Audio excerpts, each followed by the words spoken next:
මෙන්න බලන්න මේට සුළු මොහොතකට කලින් අපි මරණයෙන් මුදවගත්තු පුංචි දඟකාරයෙක්.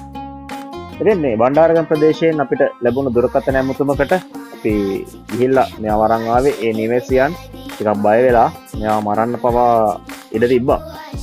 කොහොම නමුත් මේ ඉන්නේ අපේ ගෘහාශ්‍රිතව අපිට ඕනම නිවසකින් දැකගත හැකි සර්පයෙක් මල් රදනකයා. එහෙම නැත්නම් කුණුමී කරවලා කියලා මෙයාව හඳුන්වනවා.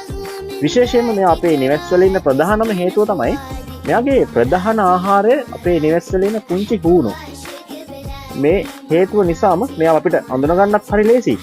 මෙයාගේ මූණේ නිකන් අර පොඩි හූණු හැඩයක් තියෙනවා. එහෙම නැත්නම් මෙයාගේ ඇස් දෙක අර හූණෙක්ගේ ඇස් දෙක වගේ පුංචි ඩොට් දෙකක් තමයි තියෙන්නේ.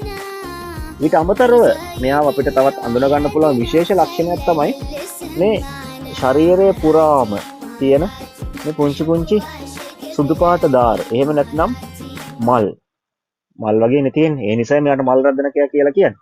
කොහොම නමුත් මේ සර්පයා කිසිම විටක කිසිම හේතුවක් නිසා මරන්න අවශ්‍ය සර්පෙක් නෙමෙයි. නිර්විෂ අහිංසක සතෙක්. අපේ නිවෙසේ ඉන්න ඕනි සතෙක් තමයි මේ මල් රදනකයා කියලා කියන්නේ.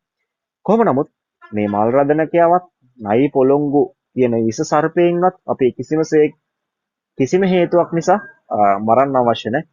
සුදුසු පරිසරයකට මුදා හැරියාම ඇති. ඇත්තට මේ වගේ සර්පයෝ නම් අපේ ගෙදර ඉන්දියා කියන කිසිම ගැටලුවක් නැහැ. ඉතින් කොහොමත්ම මොනම හේතුවක් නිසාවත් මේ සර්පයින්ම මරන්න තියා හිතන්නවත් එපා.